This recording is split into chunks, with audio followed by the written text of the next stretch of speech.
to yanzu idan aka je aka taro su suka zo mu muka zo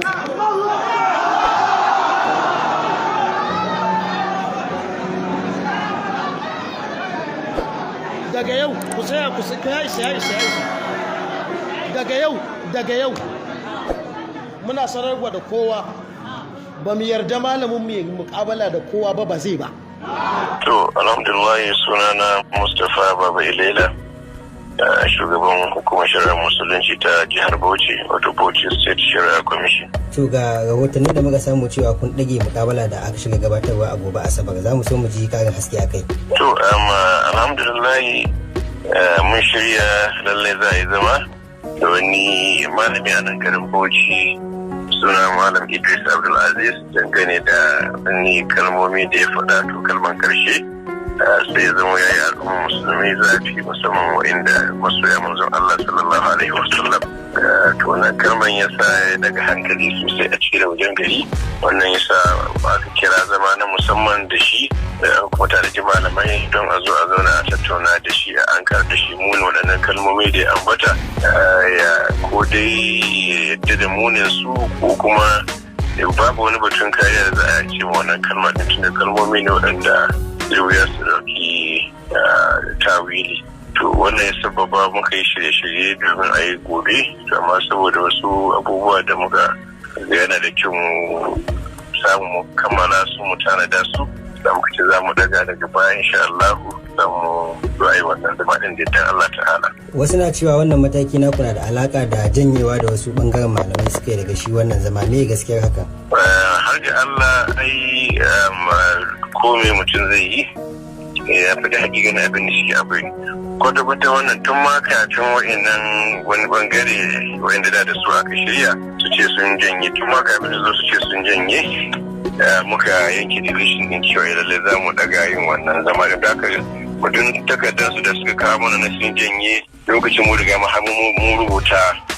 takarda wanda za a tura mashi wannan malami din na sanar da shi cewa an dage wannan zama da za a yi din za mu sake sa rana ba da jima ba dai dan Allah ta'ala. Amma akan menene takamaimai da kuka shirya shi wannan zama da aka so yi? To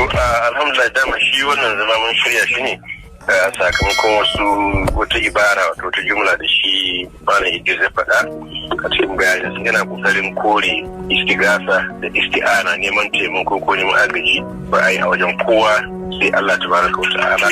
Yake baya nema a wajen Inyasi, baya nema a wajen Tijjani, baya nema a wajen Abdulkadir, baya nema a wajen Shirin Kudu.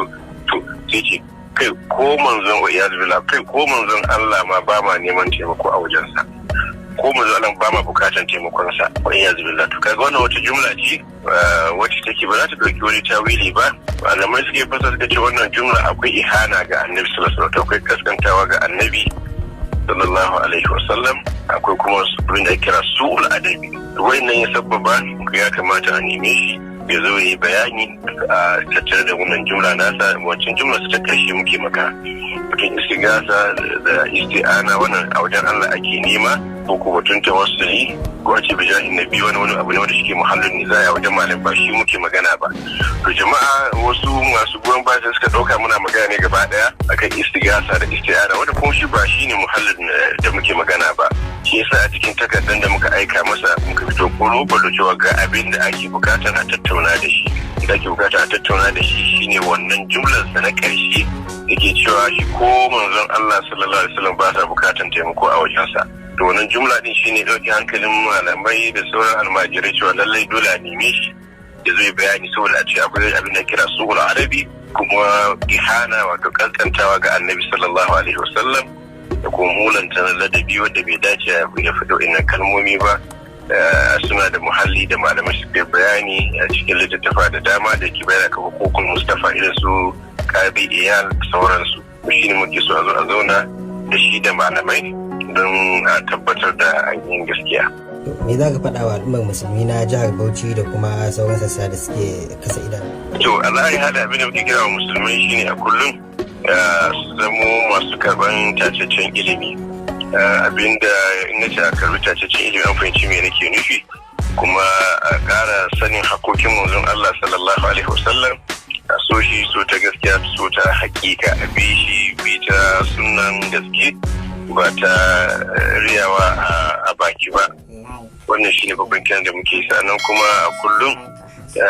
a rinka aiki da hujja mai karfi, kuma a rinka aiki da hujja musamman wanda yake da asali, da kuma bin fassara da ma'anoni da magabata suka bayar wa nassosi na Qur'ani ko na hadisan manzon Allah sallallahu alaihi wasallam. Kuma kullum in irin wa'annan abu ya taso ko da mutane sun tunzura to su yi hakuri su kiyaye abu biyu. Na farko farkar a furta kalmomi wadda shari'a bai daga furta shi ba, ko kuma a yi tunanin wani ɗaukan